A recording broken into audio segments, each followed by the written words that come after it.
شو كان أصعب مرحلة بالهجرة تبعكم؟ شو كان أصعب صدمة بالبلد اللي أنتم موجودين فيها؟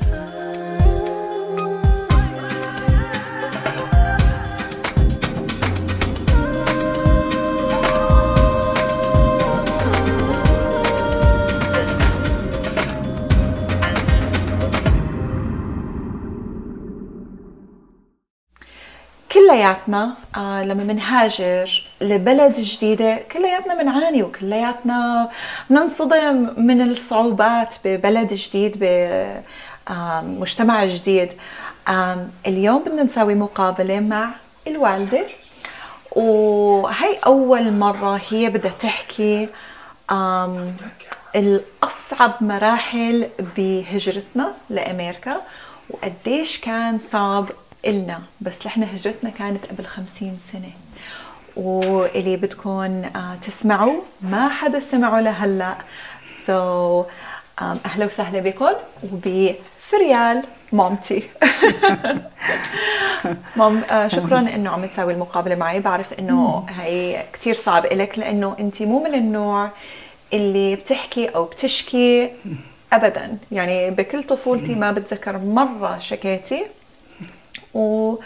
ودائما خففتي أزمة المراحل اللي نحن كنا فيها. بس قبل ما ندخل بالشغلات الصعبة، بس بدي أسألك، رجعينا لأحلى أيام عشتيها بسوريا. رجعينا لأحلى ذكرى أنت عندك شخصيا. هي أحلى ذكرى كانت وقت نروح أنا والمرحوم أبوكي على السينما، ونرجع نطلع من السينما ونحن مبسوطين طبعا مع الأفلام الحلوة اللي كانت، مع الجو الحلو اللي كان حتى بالسينما كان كله هاي كلاس. نطلع من السينما ما نقبل نركب سيارة تاكسي أو نقبل، بدنا بس نمشي بالطريق من كثر ما الطريق كان نظيف، كله نظافة، ريحة الياسمين، ريحة الفل، نمشي وما نحس بالوقت. بدنا البيت يكون أبعد لحتى نقدر نمشي أكتر وأكتر وأكتر. هاي ذكرى يعني أنا بتذكرها كمان، يعني حتى لو كنا عايشين بأمريكا لما كنا نرجع للشام كنا نحس بالأمان. يعني هي كانت من أحلى ذكريات عندي إياها. يعني لحنا ظروفنا لحنا بتختلف من بقية المهاجرين، إنه لحنا ما كان عنا أمان بأمريكا، كان عنا أمان أكتر بسوريا. لحنا ظروفنا بتختلف من اللاجئين الحاضر بهالوقت، لحنا كان ظروفنا بتختلف كليا.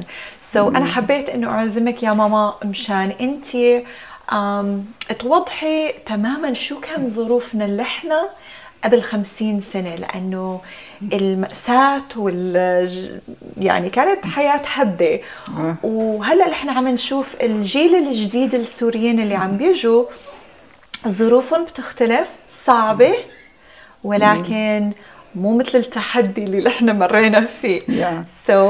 حسيت إنه هدول القصص ضروري إنه ينسمعوا، لازم ينشهروا. صار لي يا جمهور أنا عم بترجاها لماما فترة مشان هي تفتح قلبها، وأخيرا مشان تساعد اللاجئين والمهاجرين يعرفوا إنه مو هي أمريكا كل شيء، ومو هي يعني الغربة قديش صعبة. طبعا كمان افتقدنا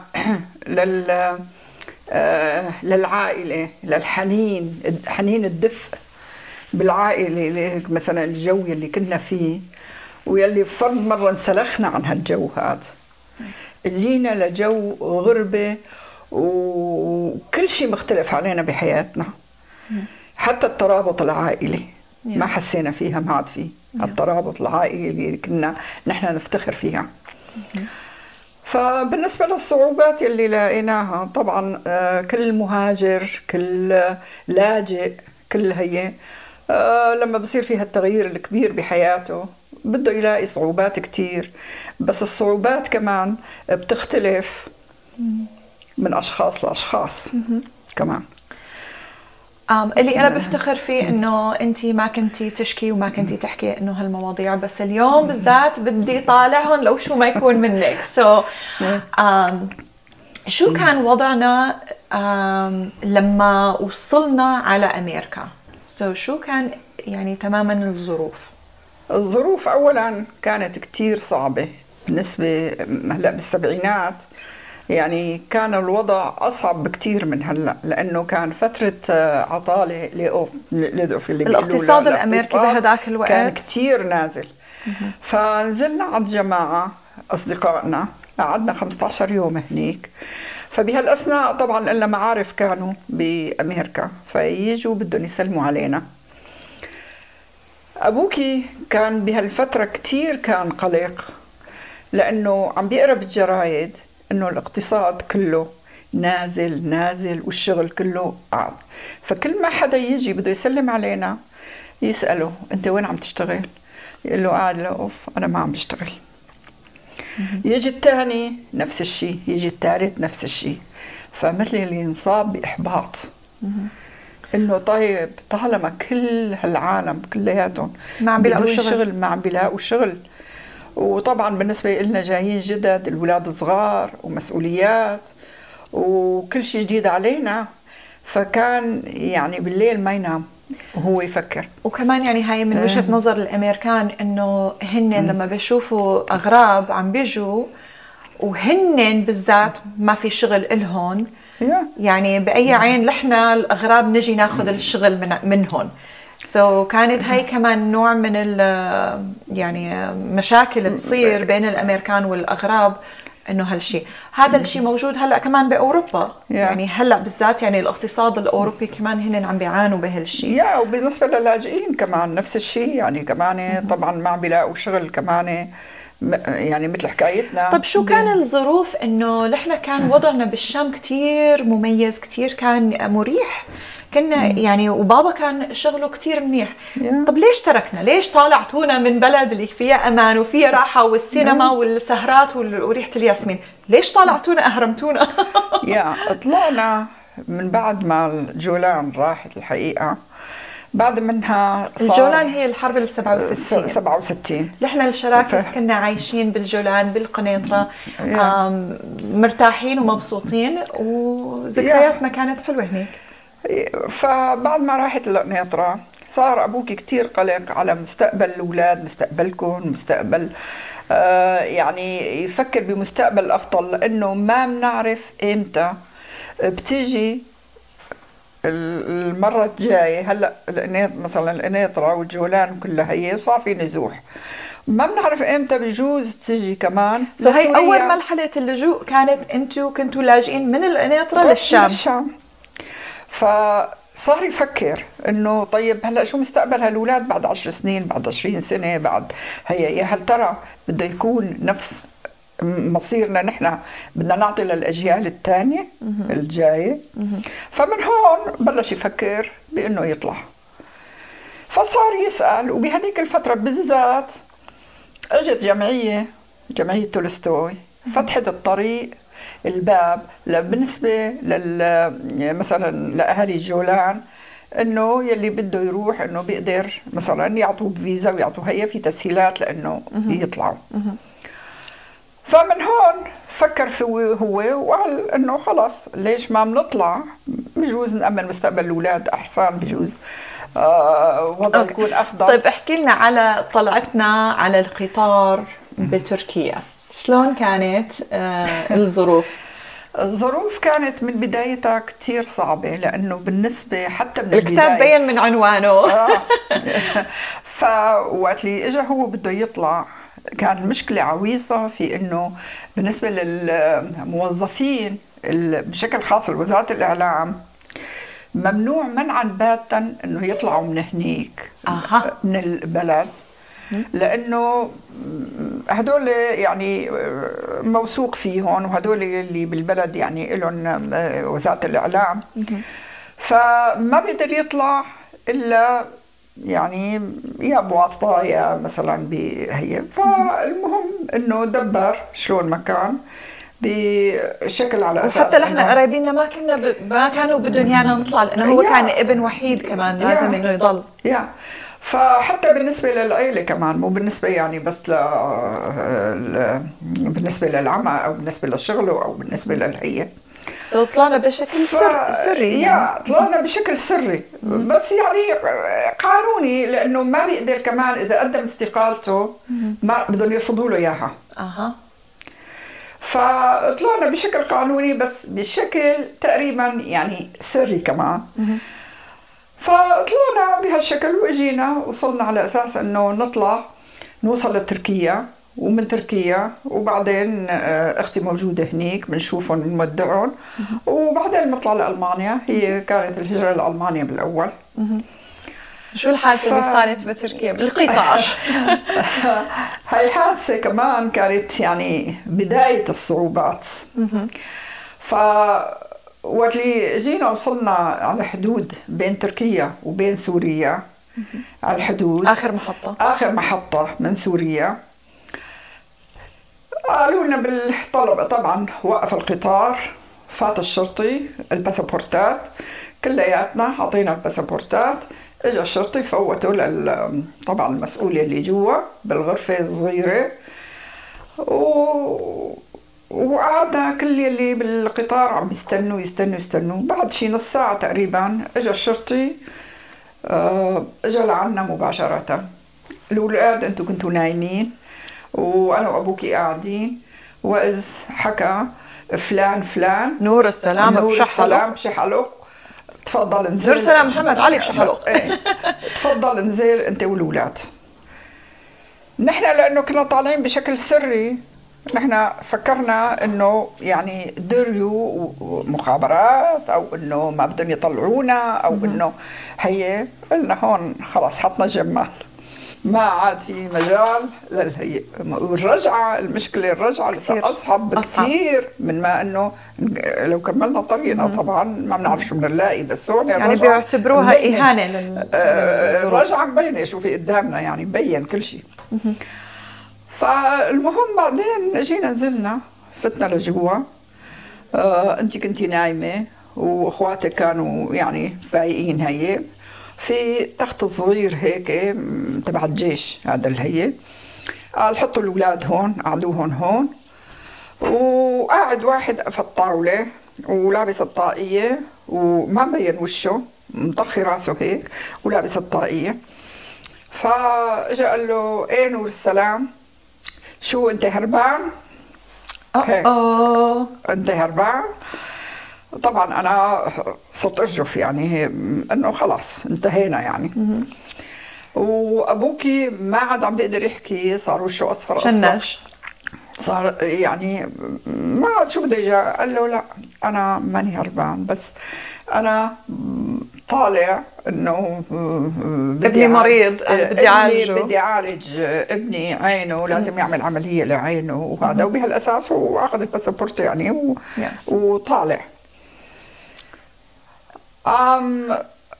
قال له لا، قال له لا، وايه، وهذا صار يجادله انه لا انت هربان وبدك تطلع وبدك هي قدمت استقالتك. قال لا ما قدمت استقالتي لانه بعرف انه رسم بدهم يرفضوا لي الاستقاله. فهذا السبب اللي ما خلاني. فالمهم صار ياخذ ويعطي، وصار كل ماله تحدي يعني. ابوكي صار كل ماله مفاصله ترتقي اكثر وهي.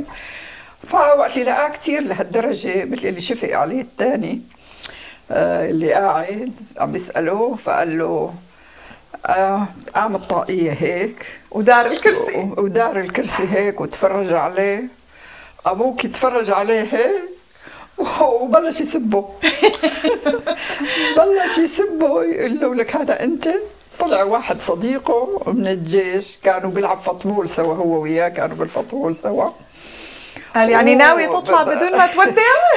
قال له يفتح حريشك. قال راح تموتني، رح تجيب لي جلطه قبل ما اوصل.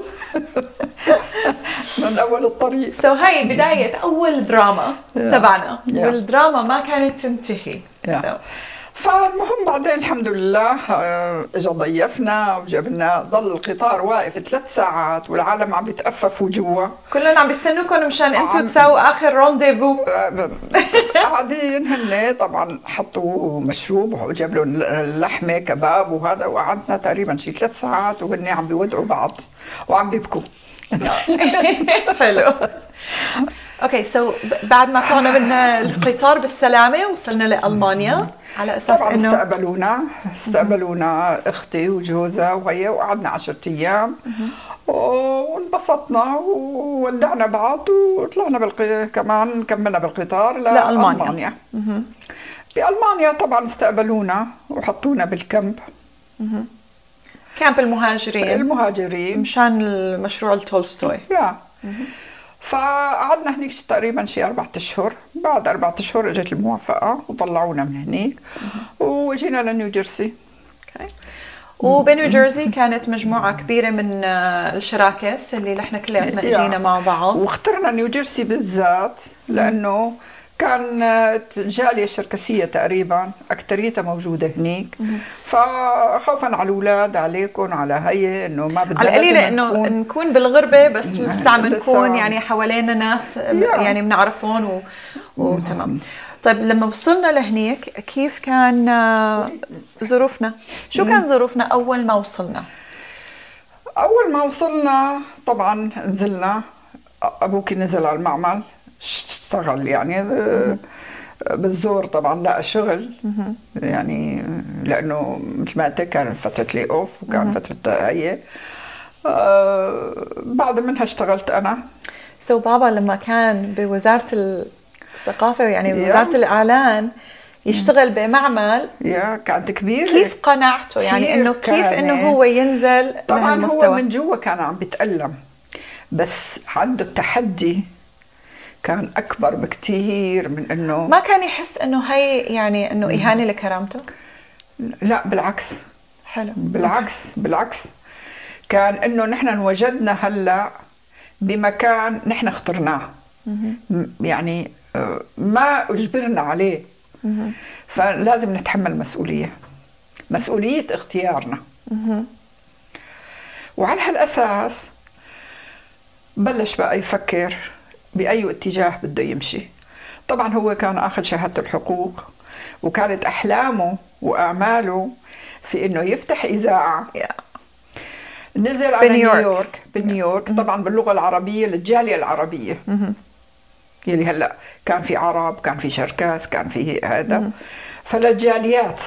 وكانوا بحاجة، كان وقتها ما في إذاعة، ما في تلفزيون، ما في فيديوز، ما في VCR، ما كان في أي شيء من هالأشكال يعني. فهو فكر إنه ليش ما أنا أنزل وشوف وأعمل هاللية، على أقل تقدير دائما بيكون في اتصال، في جسر بيناتهم، يعني المجموعات العربية والشركسية والهذا وكله، يخلي الإنسان مبلول باللغة.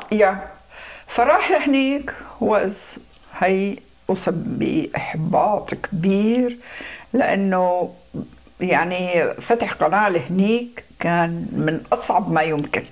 أولا ماديا، ثانيا في أمور كتير يعني مو سهل، مو من السهل يعني.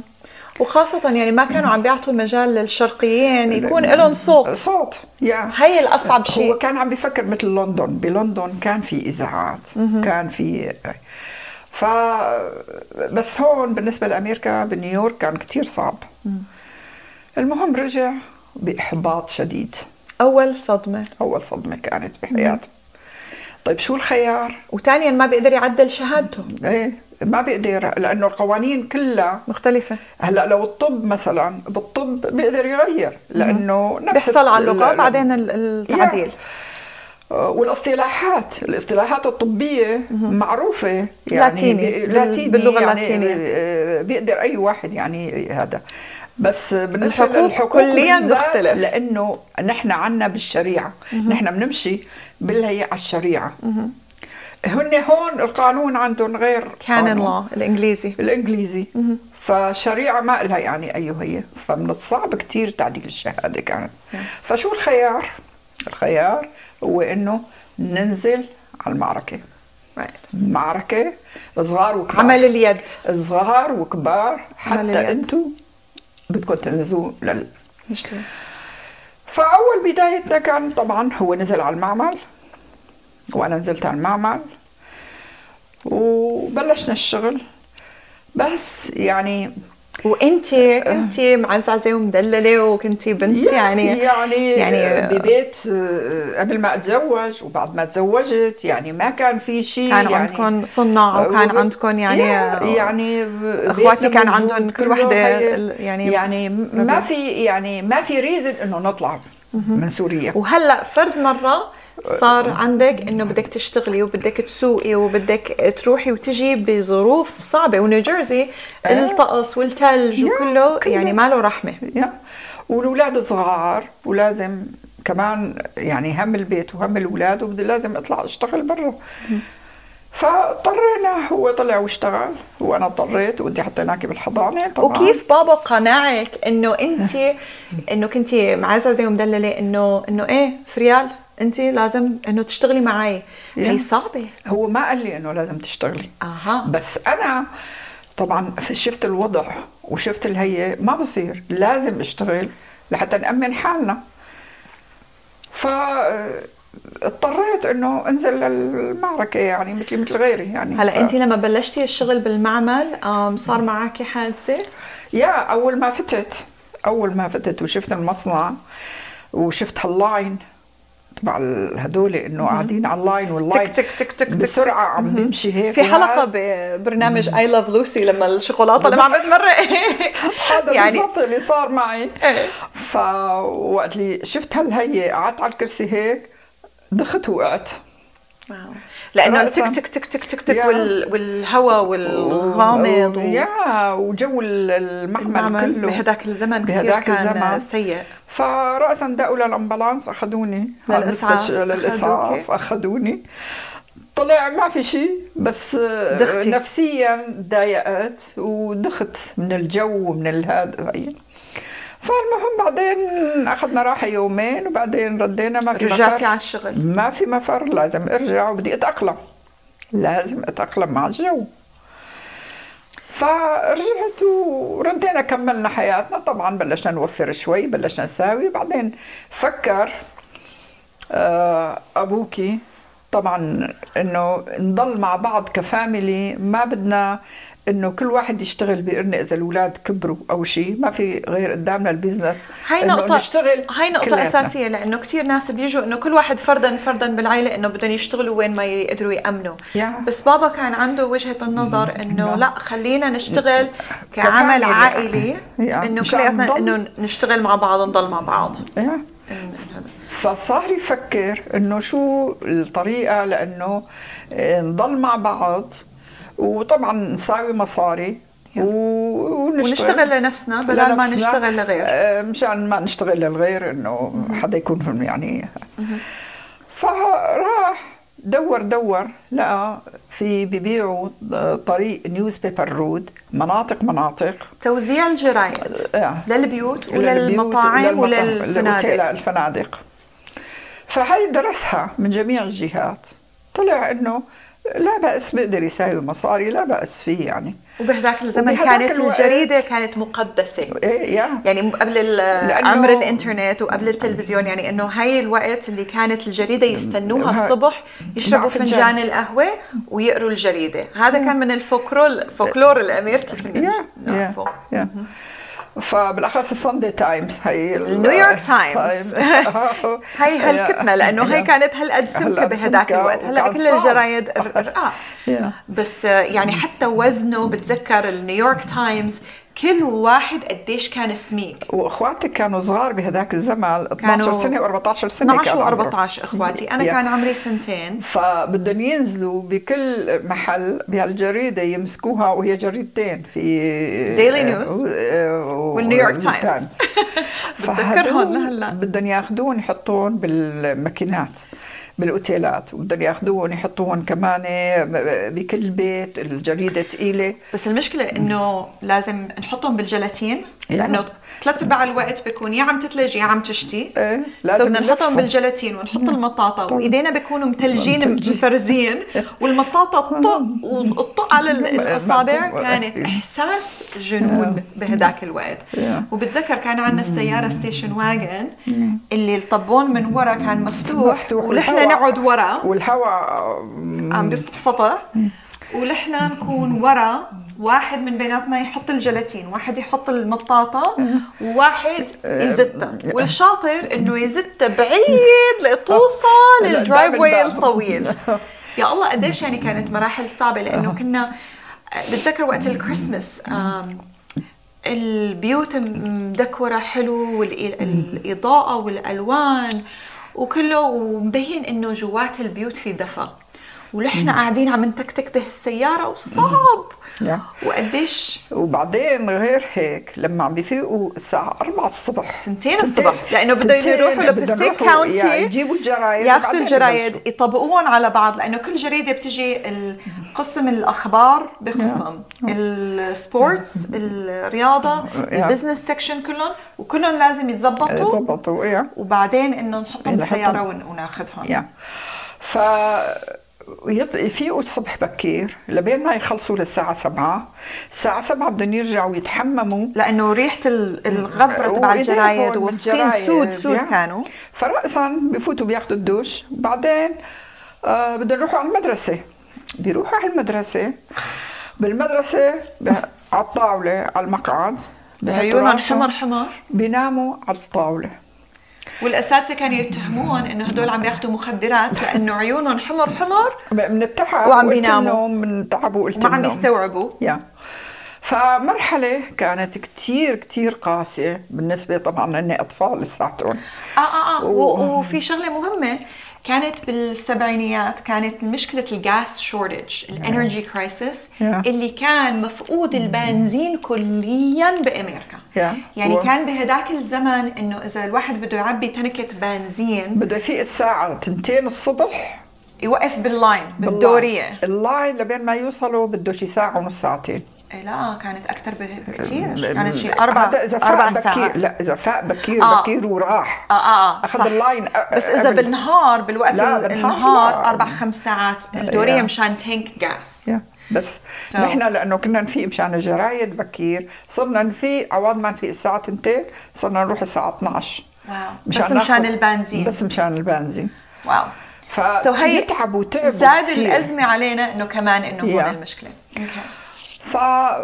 يعني استمرنا بهالحالة. وطبعا يعني سوينا شوية مصاري. ملاحظة أخواتي كان عمرهم 14 و12 والقانون بيسمح للسواقة بال18، ولكن بهداك الزمن كنا بحاجة إنه كل واحد فردا بالعيلة يساعد. أبوي علم أخواتي كيف يسوقوا سيارة بال12 وال14 وكانوا عم بيسوقوا سيارات ضد القانون.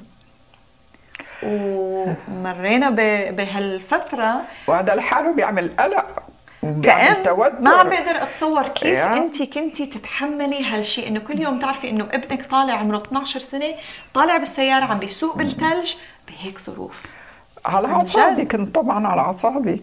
يعني مو شغلة سهلة يعني انه اكيد لا. ولو مثلا طريق عادي للساعي بس من جرسي الثلج كان كتير مزعج. دائما كنت اتساءل نفسي انه كيف سمحتي، بس بعدين هلا يعني كأم عم بقول لحالي واو قديش كان صعب إلك. هلا بقدر هالشيء اكثر.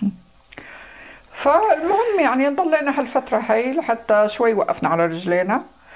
بعدين بقى بدنا نخلص هالولاد لحتى يلحقوا المدرسة، لحتى ما يروح عليهم الدراسة، ما يروح عليهم يضلوا بدهم يروحوا تعبانين يناموا بالصف، وهذا مو حل. بنفس الوقت هلا بابا علمكم انه انتم كيف توزعوا الجرايد. انا لسه كنت صغيرة ما كنت عم بيطلع بايدي شيء، بس هن كانوا عم بيطلعوا عم بيوزعوا الجرايد. هاي نوع من التجارة، البزنس الأول اللي ساعدنا. بنفس الوقت بابا كان عم بيشتغل الليموزين بزنس. وقتها هو اشترى سيارة ليموزين. اشترى السيارة وهو صار بقى يشتغل. وقت اللي سوينا شوية مصاري من نيوز بيبر رود، وبعدين صار هو يشتغل بالليموزين. وبعد منها صرنا نفكر انه خلص بالنسبه للاولاد صار عندنا هم الاولاد، انه بدنا نخلصهم من هي يرجعوا يدرسوا يرجعوا هذا، والا خلص بيروح عليهم يعني بيكبروا. هدول الاثنين اللي كانوا القفزه الاولى والقفزه الثانيه صمتوا شويه مصاري.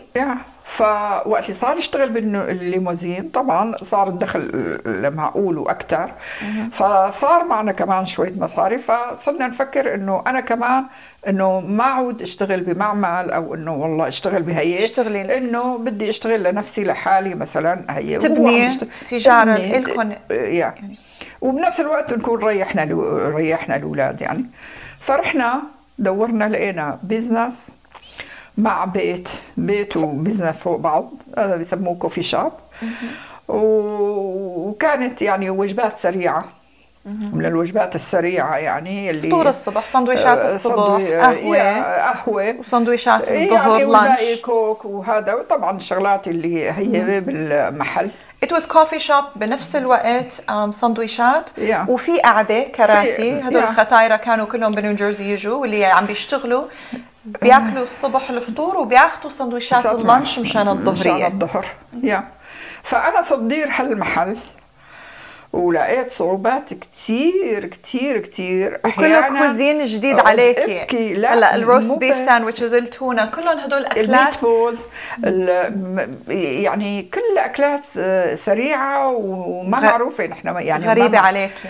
واتفقنا على اساس انه صاحبه المحل اللي كانت انه هي تدربني، يعني على الاقل تقدير شي شهر زمان، يعني انه لحتى تدريب شلون بدي هي. حتى الكوفي انواع كمان، في دارك، في هي السويت، في ديكافينيتد يعني شغلات هدول ما نحن ما متعودين عليها. بنعرف القهوه العربي بالدول العربيه المشين ما بتعرفي المشين هل قده كبير، مو انه يعني. فلما بيفوتوا مثلا 10 15 شخص كل واحد بده نوع من القهوه، هاد وقف انا مثل الداخل.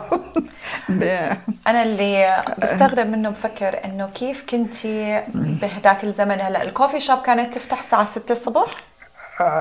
هو مفروض انه نفتح 6 الصبح، بس اللي موجودين لانه الكوفي شوب كان تقريبا عمره شي 50 سنه، صار له زمان بنيو جيرسي، ناس يشتروا ويبيعوا فمتعودين عليها. الناس كبروا بهديك المنطقة متعودين، وصاروا 75 سنة وهي متعودين، مثل يعني مثل انه قهوة يجوا يجتمعوا فيها بلدية، يعني انه منطقية يحكوا فيها وسياسة. كل واحد بيجيب جريدته وبده يشرب، بياخذ هالسندويشة ويشرب هالقهوة. فيجوني عوض ما يجوا الساعة 6 أنا بدي أفتح، يعني هي بيجوني الساعة 5 إلا ربع 5 عم بدقوا الباب وعم الدنيا ثلج، وأنا بكون نايمة الساعة 12 بالليل، لأنه بدي هيئ لتاني يوم الأكل، بدي ساوي سندويشات، بدي رتب، بدي هيئ. بكون نايمة الساعة 12 يجوا يدقوا علي الباب، فأضطر إنه في وانزل أبكر كانوا عم بيطلبوا أكثر. واللي أصعب من هيك أنا بتذكر إنه يعني مرتين 3 خلال الأسبوع لازم تروحي تشتري الخبز من الخباز. تروحي لعند هذا كل ليلة بعد ما سكر لازم تسوي شوبينج للمحل. بدي ساوي الخبز لازم يعني يجيبه، بس مرات الخباز كان الصبح بكير لازم تروحي تجيبي من عنده. المرتديلا كنت تجيبيه من إريلوني بتذكر. شو اسمه الروست بيف لازم بالليل ينطبخ. ليش عم بتأخر للساعة 12؟ صحيح. بتأخر للساعة 12 لأنه بياخذ شي 3 ساعات، مثل يعني التركي مثل ديك حبش بياخذ وقت. بياخذ وقت هذا شي 3 ساعات. بتبله بعده بحطه بالفرن بياخذ شي 3 ساعات، يعني بدي استنى لحتى خلص وجهز يعني لثاني يوم الصبح. والله يعني عن جد بقدر لك قديش كنتي جبارة بهداك الوقت، وما بتذكر يوم كنتي تمرضي. يعني ما شاء الله ضليتي يعني جبارة كل هالوقت. يمكن الله ساعد كمان، يمكن كمان الإرادة. هلا أسستوا النيوز بيبر راوت، كان تجارة، بعدين بابا فتح الليموزين بزنس من عنده، بعدين هلا الخطوة الكبيرة كانت إنه أول أسستوا المحل المطعم والبيت اللي فوقه. يا هاي كانت يعني انتصار كبير إلنا. خلص يعني استقرينا عم استقرينا تحققوا الحلم الامريكي الرأسمالي ويعني هالشغلات الحلم. يا ونفسيا بلشنا انه نرتاح، هو بشغله مثلا مستقل لحاله وانا بشغلي مستقله لحالي، ما في حدا فوق راسنا. هي الفتره من وقت وصولنا بعام 71 لوقت ما فتحنا المطعم، كم سنه كان ماضي؟ لوقت اللي فتحنا المطعم يمكن 75 76 يعني شيء 5 سنين 3 4 سنين 3 4 سنين يعني تقريبا. اوكي يا اوكي سو هلا استقرينا وبلشنا انه نربي زباين ويتعرفوا علينا وكله. شو صار؟ اللي صار هو بلشت المعركه من هون، معركه الحياه بالضبط، يعني هي اللي بامريكا. للأولاد وقت اللي كبروا شوي صاروا بسنة ال 15 و 16 بلشوا في مثل جينز، هدول عصابات صاروا يشوفوا هالأولاد ويجوا على هالمحل يشوفوهم. مثلا أنا بعد الظهر أطلع شوي لفوق لحتى نجهز فوق، الأولاد بعد ما يرجوا من المدرسة في راس وعاد يضلوا بالمحل. فهو كلياتنا بعد المدرسة الساعة 3 ونص لازم نستلم المحل للساعة 6 لوقت ما يسكر وننظفه. فشو صار؟ هدول حسوا انه هدول الأولاد مثلا لحالهم هلا صار بقى يفوتوا وبدهم يغروهم بأي شكل، وفي شوية مصاري بين ايديهم. وهن ليش بدهم يغروهم يساووا هي لحتى يستولوا على الستور، ياخذوا يلي بدهم اياه عن طريق هن يكونوا سيطروا عليهم بالدراجز. مثل ما وقعوا تحت تأثير الدراجز طبعا بيكونوا استولوا على الستور هن بشكل غير مباشر، بيسيطروا علينا وعلى المحل. علينا وعلى المحل وعلى الاولاد يعني خلاص. كان الضغط انه هن يحاولوا يغروهم بالدراجز. فنحن حسينا انا وابوكي رأسا، وانا حسيت وقت اللي شفت انه لما عم بطلع النموذج الشباب اللي كانوا فصرت ما عاد اتركهم، يعني ضل معهم حتى لو انه هن عم بيشتغلوا وعم بيساووا، بس انا انه موجوده يعني لحتى ما ياخذوا يعطوا معهم. الاداره موجوده. وطبعا قبل منها هن مثلا بالشغل وبالمدرسه وبالهي ما في مجال يعني انه هي، بس هالفتره هي يلي كان انه بالستور انه ياخذوا حريتهم. فانا وابوكي صرنا كثير كثير طبعا خايفين يعني هي، لانه تجاوزوا مرحلة انه يغروهون، صار مرحلة التهديد، صار اجى مرحلة التهديد. هل يا ترى كانت لانه ما عم بيتابعوا بالدراجز والحشيش وهالشغلات انه بدهم ينتقموا؟ صار نوع من الانتقام وتحدي. فصاروا يتحدوهم انه يعني يا بتاخذوا بتمشوا معنا يا نحن يعني بالتخويف بالترهيب، لانه ما مشوا معهم بالاسلوب تبعهم. فصار نوع من التحدي. اذا ما رح تتكيفوا معنا بالمخدرات وبالدراجز نحن بدنا يصير تحدي. فنهار من الايام لسه وقت لي نيوز شو اسمه ابوه اشترى له سياره جديده لفراس على اساس انه بلش يخلص الهاي سكول تويوتا سيليكا ذهبيه كانت جديده طالعه التويوتا على اساس انه يبلش بقى بالجامعه ويدخل طب اسنان، وهذا الحلم يعني اللي كان عم بيراوده. فما لقينا غير الصبح الساعه 4 الصبح جايين وكسروا بلور السيارة وزتوا كبريتة وزتوا نار، والسيارة كان فيها جرايد من أول لأنه كان بده يوزع الجرايد لسه. وبعدين جينا فزينا نوات من شباك سيارة هابة خلاص لبين ما اجوا الإطفائية ولبين ما هي كانت سيارة خاصة سيارة جديدة انفجرت. وهون بلش البداية التهديد الشديد الحياة الحادة تبعنا. طبعا نحن كمان أبوكي صار يتحدى كمان لما يشوفون مارقين من ناحية الهيئة يطلع كمان يهددون. ما لهم عارفانين الشجاعة الشركسية قديش قوية. انه نحن جايين من الشرق، هذا ما بيعرفوه هن. لا جايين من الشرق وكمان نحن شراكس، نحن من اصلنا جنود. فصار هو كمان صار يهدد وصار يعلم الاولاد كمان انه لا تخافوا. لا كل شيء الا الخوف. يعني اذا في شغله بقدر اقولها انه بابا علمنا انه ممنوع بالبيت خوف. فانه ما بتخليهم هن يسيطروا علينا، لازم نحن نسيطر عليهم. حتى بتذكر كان يقول انه اصحكم انه تخافوا، لانه مثل الكلاب بيشموا ريحه الخوف، وهدول بحبوا يشموا ريحه الخوف او يشوفوا الخوف بين عيونكم.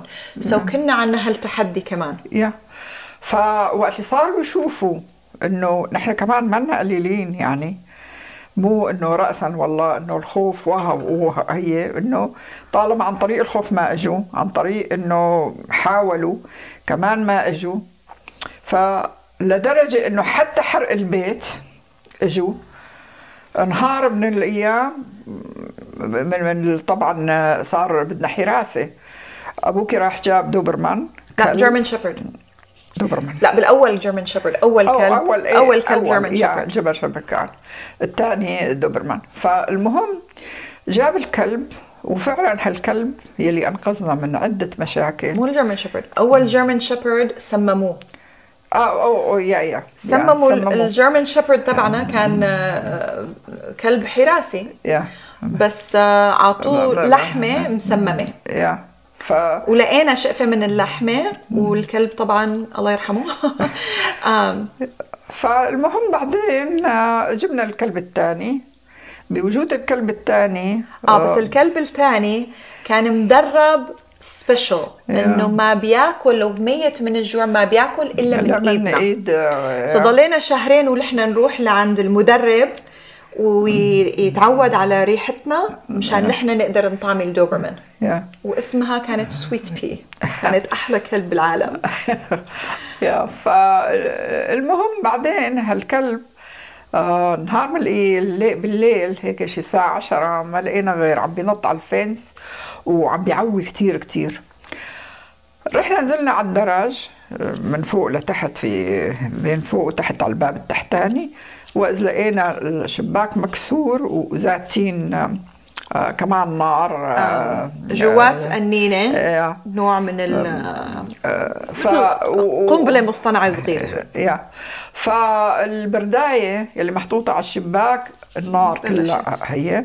طبعا نزل ابوكي، نحن من الكلب لو ما هي كنا نحن قاعدين كان نحن فوق وكان كله.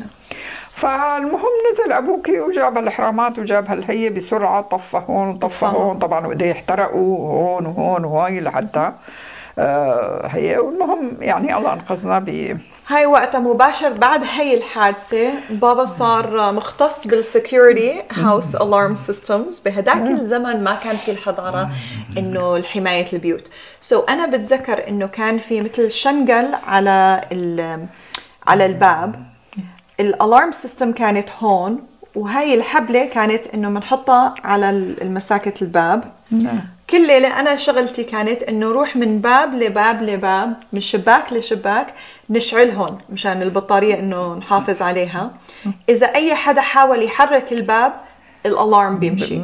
هاي كانت أول بداية الهوم سيكيورتي الارم سيستمز، لأنه ما كان في. بعدين الشبابيك بلشوا يحاولوا يقوصونا. بابا راح جاب أول شبابيك نزلوا بالسوق، كان وقتها فايبر جلاس ويندوز. هدول مجلتين يعني بطريقة طبقة بلاستيك إنه إذا إجت فشكة ما يأثر ما يفوت علينا. هلأ الشبابيك كانوا فايبر جلاس ويندوز. جبنا ألارم سيستمز، جبنا كلب لا يمكن إنه حدا يسممه. يعني كنا عايشين تحت، بس طبعا برعب يعني. اولا على الاولاد، لا ما كان مسموح انه نكون مرعوبين.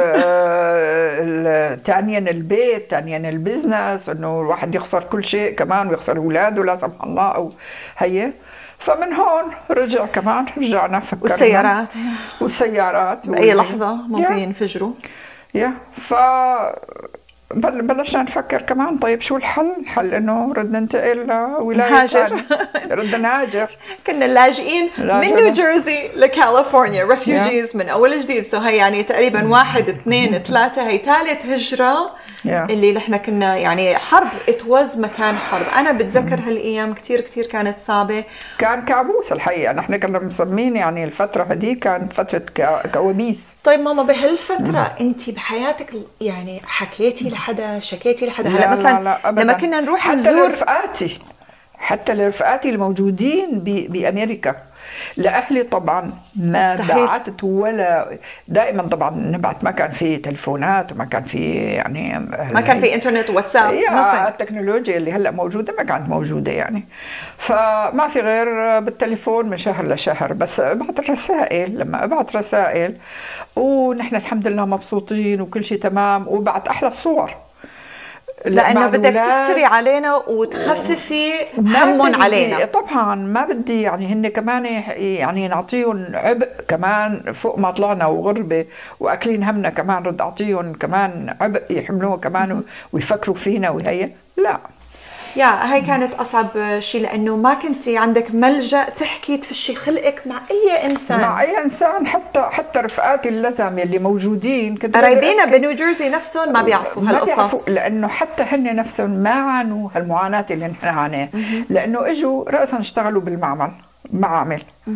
فالمعامل بيشتغلوا 5 أيام وبيرجعوا وخلاص، ما عندهم هموم مثل ما نحن كان عندنا هم المادي مع الهموم يعني هو نحن يعني لجأنا صحيح للبزنس وللعمل الحر، بس كمان دفعنا الثمن. دائما دفعنا الثمن. يعني انه نحن بدنا نعيش لحالنا، ما بدنا مثلا حدا يكون علينا. يعني بالنسبه للاولاد انه نحن بنريح الاولاد اكثر عوض ما يشتغلوا مسؤوليات اكبر، بس دفعنا الثمن غالي كثير كمان بنفس الوقت. ما كان عندك حدا انه تفشي خلقك معاه، وعايشه بهالقلق وعايشه بهالعصب انه اولادك بالخطر، هم عم بيسوقوا سياره ضد القانون، هم عم بيواجهوا روح على المدرسه خاف هدنك يلحقوهم. بابا دربنا بالمسدسات، يعني درب الأولاد بالمسدسات. نحن بتذكر أنا وياكي لما كنا نروح ونرجع للشام خلال الصيفية، يعني هذا كان المنفذ الوحيد اللي كان عنا إياه.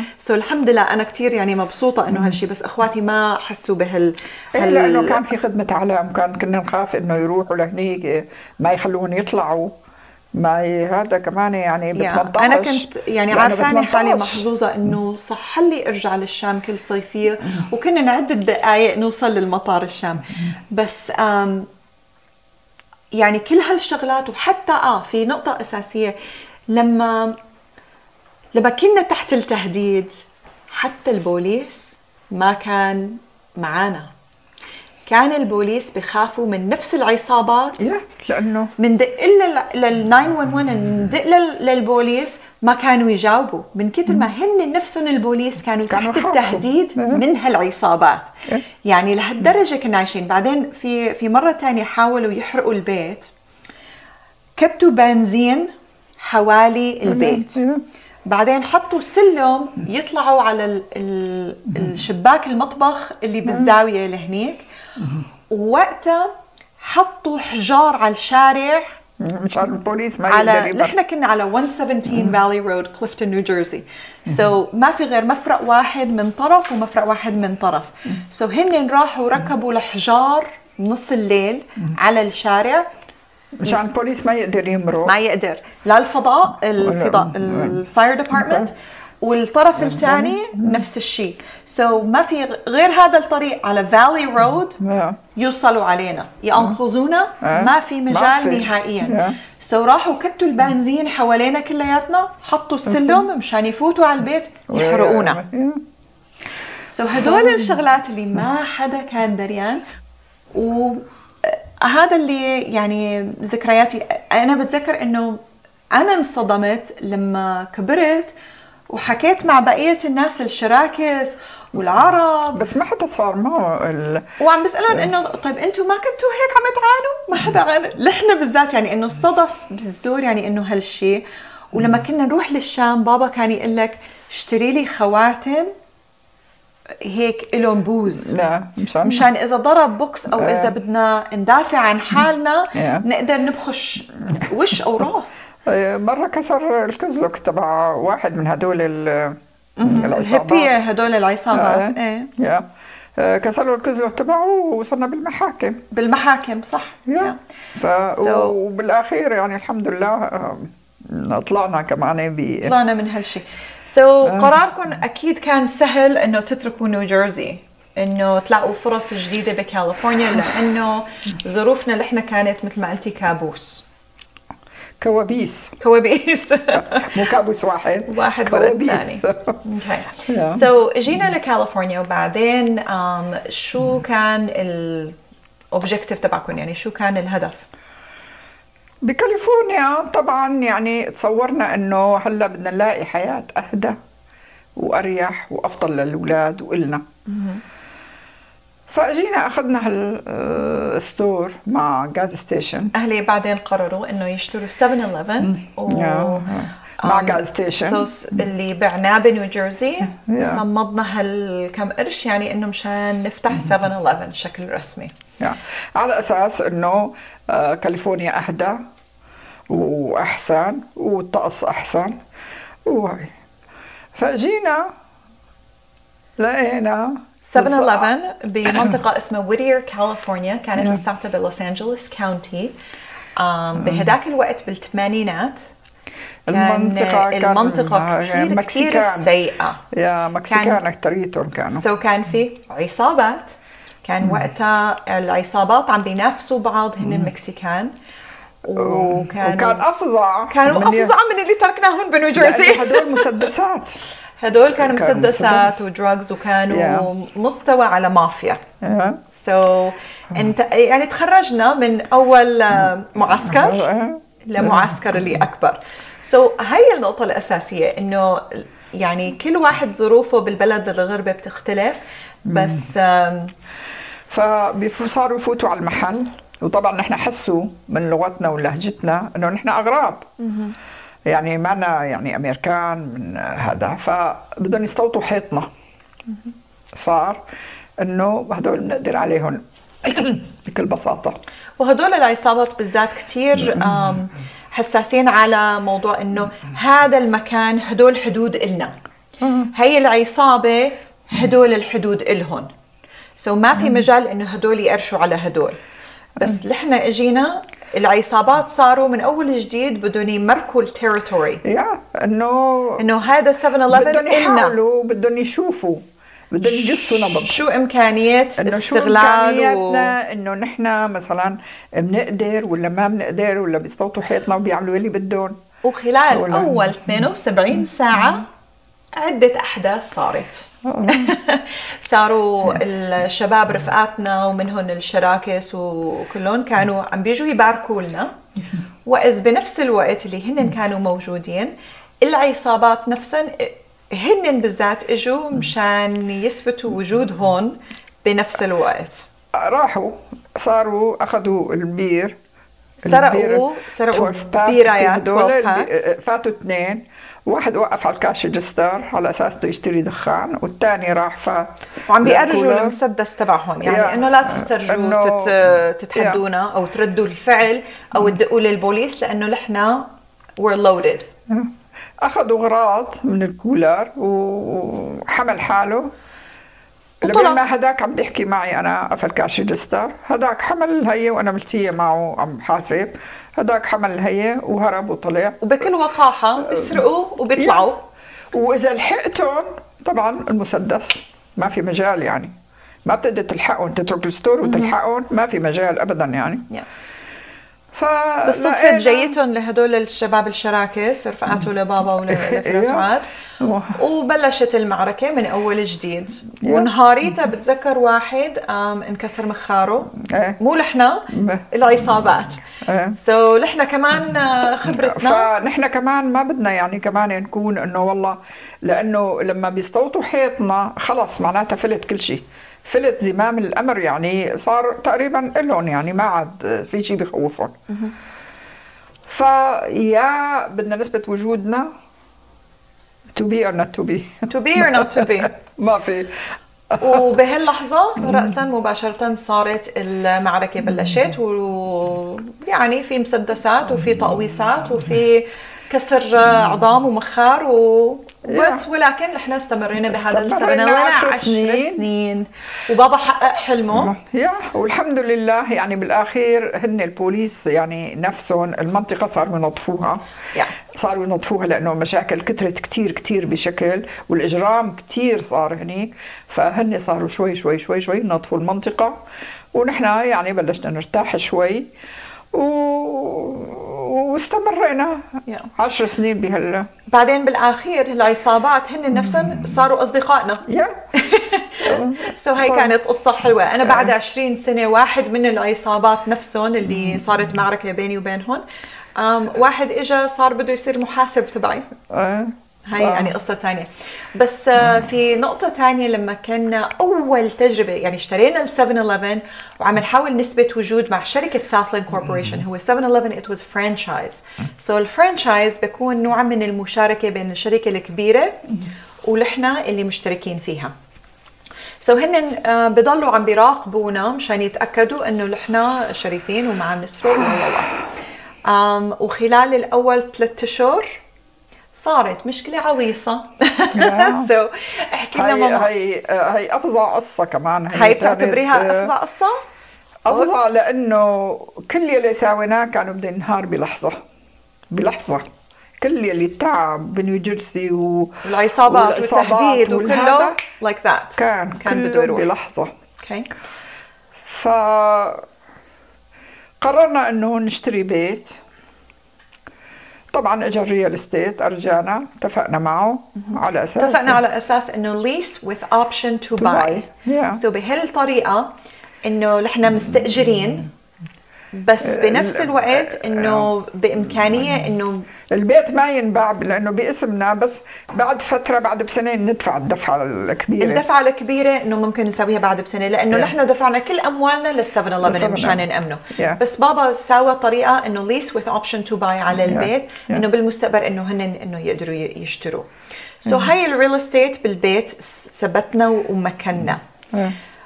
خلال هال 90 يوم صار بابا في كاش ديبوزيت. بلم المصاري، بيعدهم، بنظمهم، برتبهم، عنده ريسيت، بياخذهم على البنك. بهداك الزمن كان في شغله اسمها نايت ديبوزيت. بالبنك نفسه في قسم بالليل ممكن يكون عندك مفتاح وبتسلت الديبوزيت، بتسلت الديبوزيت وهو بذات بظرف مقفول. هذا بتحطه جوا، بترجعه، بتقفله وبتروح وخلص. تاني يوم الصبح البنك بيفتح، المدير البنك وصاحب البنك هن بيعدوا كل النايت ديبوزيتس. فابوكي ساوى هالشغله، بس كان صار لنا يعني تقريبا شي 3 اشهر 4 اشهر يعني اول فتره بروبيشن. كان كل شيء طبيعي وعادي، وبيحترمونا ومبسوطين Southland Corporation منا وبيحبونا وكل شيء هذا. اجى ساوى الكاش هي قبل الساعة 12 كان هي لازم يحط الديبوزيت. راح حط ورجع على اساس كل شيء هي.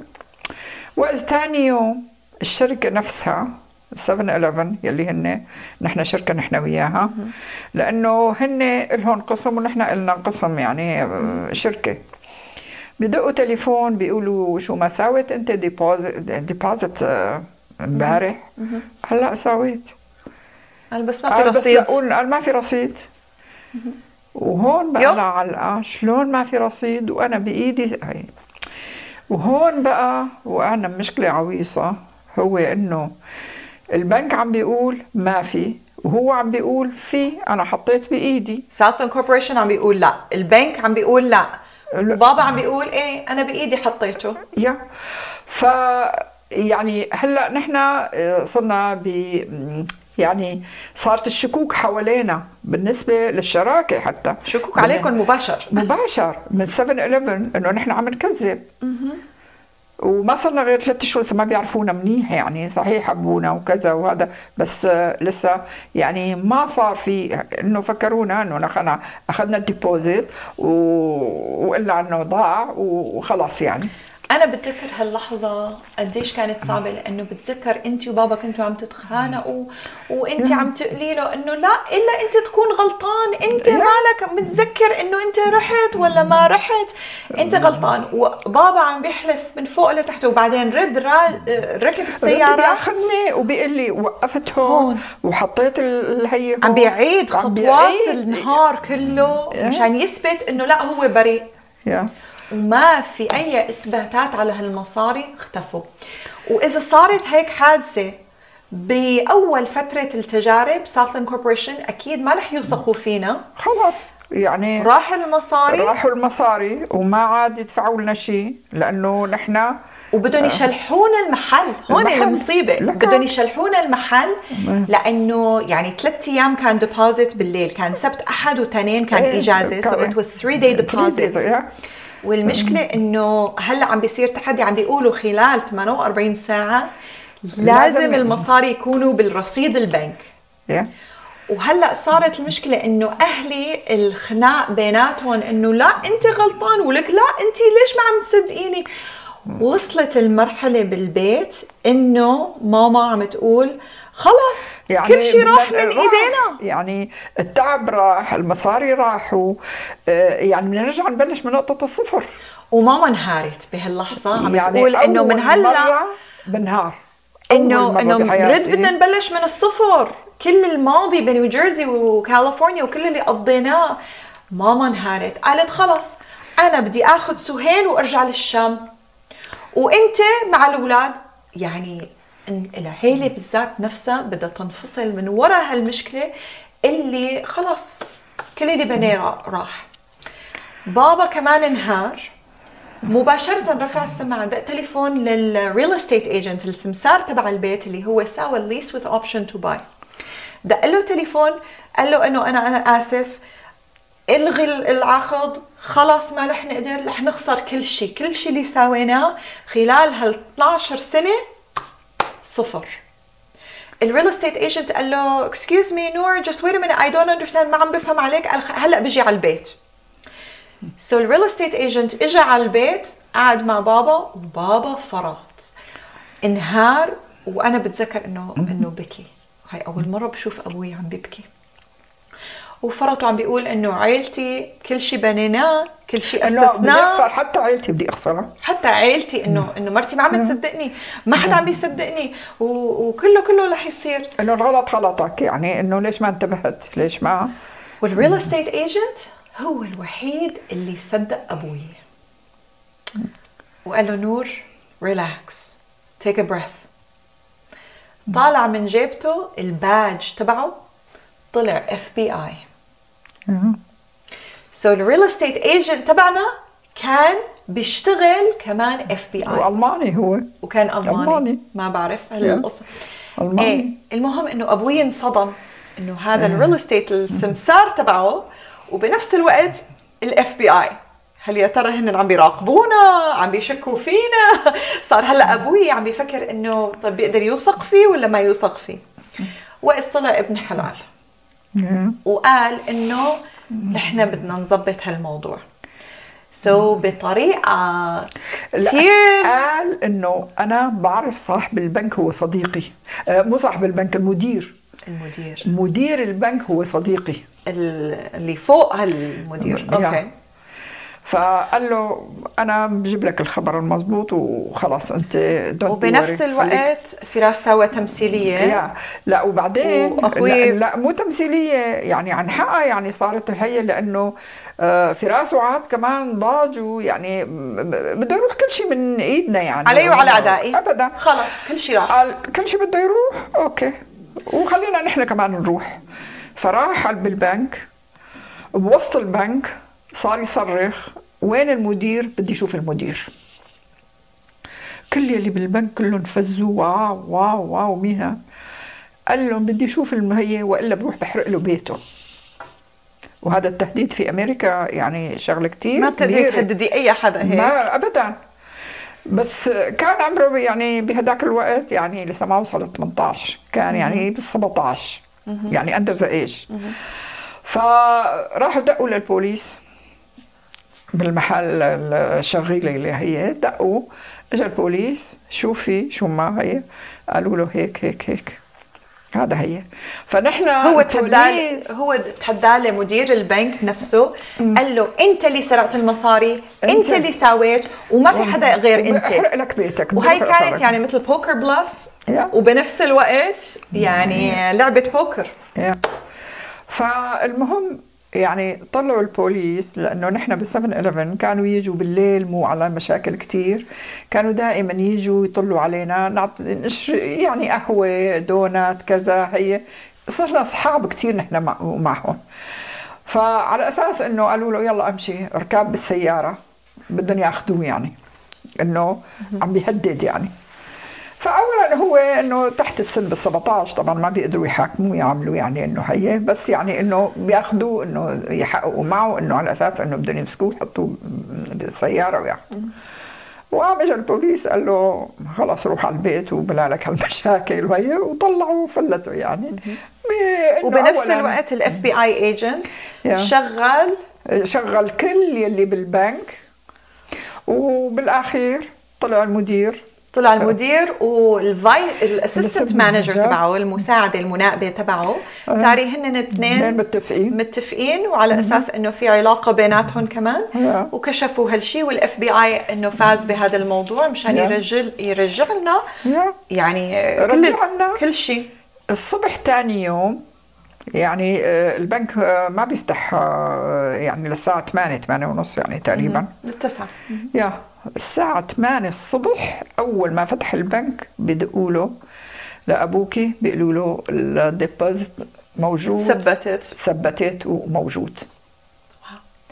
بلحظة كان ممكن إنه نخسر كل شيء من أول جديد، وهي كانت من القصص تبعتنا. بس المهم انه من بعد منها هي رحلتوا على سيارة، اسستوا بزنس هني كتير كان حلو، وكان طبعا نحن كبرنا، كانت بجزيرة، وكنتي انت متجوزة هنيك، وعلى اساس انه نكون قراب من بعض، وفراس وعد شغل هون بكاليفورنيا، ونحن حبينا انه هنيك ريلاكس اكثر، مرحله الراحه تبعكم، ما بدنا شغل مرهق كثير، لانه كان 24 ساعه 7-11 يفتح، ونحن طبعا كبرنا بالسن وما عاد يعني خرجنا هالقد نشتغل. بس هي كانت مثل تسلايه، وكانت ايزير بالجزيره، سلور.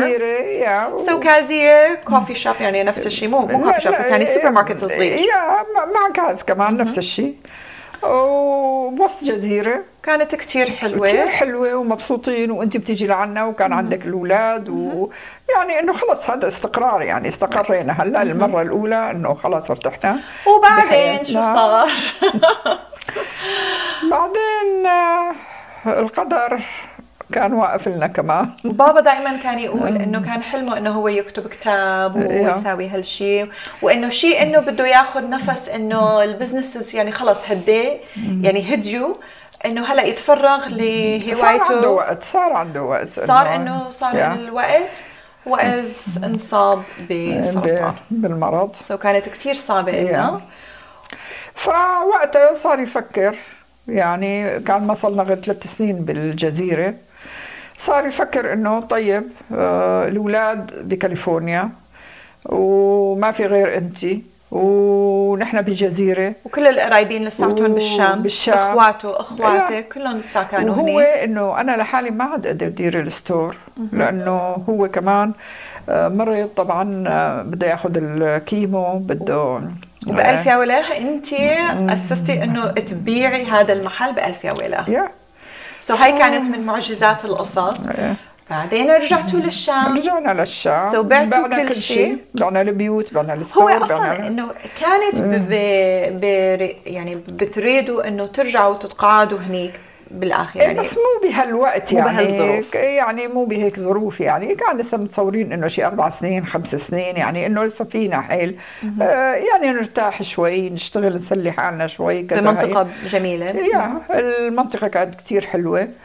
فما صار نصيب، اجى المرض وبلش بقى بالكيمو بالهية، فقرر انه خلص خلينا نرجع الشام. اهلك هنيك واهلي هنيك ورجعتوا على اساس تبنوا بيت الحلم تبعكم هنيك؟ انه خلص يعني بكفي، وجنينه وكلهم والاولاد تجوزوا كلهم، يعني ما عاد في ريزن يعني انه نضل اصلا يعني. فحملنا حالنا ورجعنا لهنيك وفتحتوا البيت الحلم تبعكم بقرى الاسد الحمد لله. وكنا مرتاحين ومبسوطين، والاهل حوالينا، اختي واخي والكل والاصدقاء والهذا، كان يعني من اجمل ما يمكن. بعدين مرحله الصعبه اللي بابا توفى فيها كانت كثير صعبه، 7 سنين كان كثير عم بيعاني من المرض بس كانوا القرايبين حواليه، يعني هذا كانت تخفف الازمه، كان يخفف عليه كثير.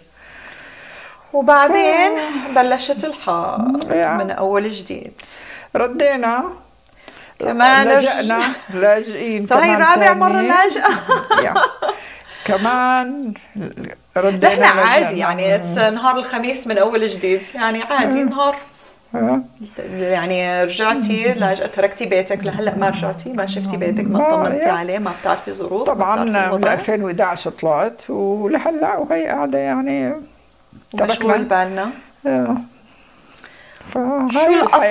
شو الأصعب شيء هلا إلك بهذا الموضوع، إنه الحرب، إنه كل هالزمن مضيناه بين الشام راجعين، رجل هون رجل هون، شو أصعب شيء إلك هلا؟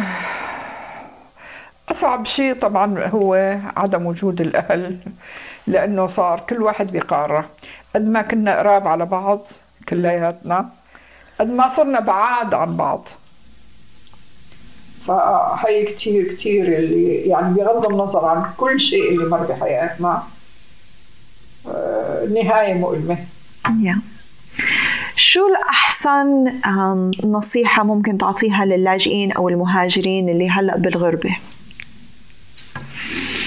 طبعا يعني يحافظ على قيمه واخلاقه. هاي كانت كثير مهمه عندك، انت ضليتي ورانا انه نحافظ، هذا اهم شيء. وانا بشكرك لانه لولاكي ما كانت اللغه تبعي، صار لي 50 سنه يعني، وما كان في مدارس بوقتنا، ما كان في مدارس، ما كان في مساجد، ما كان في اي يعني منظمه انه يساعدنا نحافظ على هالشيء.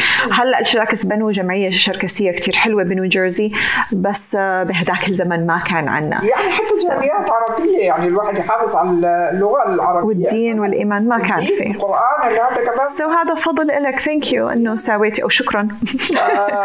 يعني هذا الاساس يعني اللي كنت فعلا انه يعني فهمنا صار اللي صار، كل شيء اللي هي المهم الانسان يحافظ على قيمه واخلاقياته اللي توارثناها عن اجيال، وقلنا الفخر فيها، نفتخر فيها.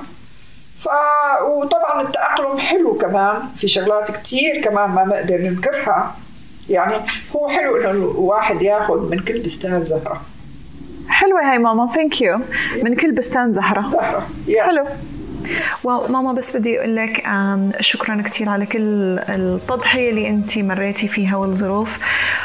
هلأ اللي وعيت على الدنيا على كبر بقدر أقدر هالشي، لأنه على صغر دائما ما كنا نفكر إنه هالشي، بس يعني هلأ بقدر هالشي.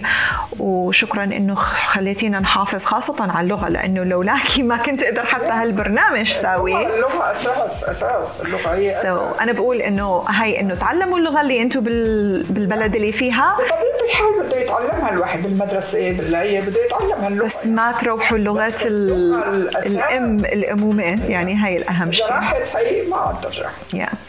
شكرا لك على هالموضوع، وشكرا لكل المتابعين، وإن شاء الله أنتم انبسطتوا برحلة سمعت قصتنا والصعوبات، لأنه نحن ما تركنا حرب سوريا، وصلنا على حرب أمريكا، بس حرب من نوع ثاني.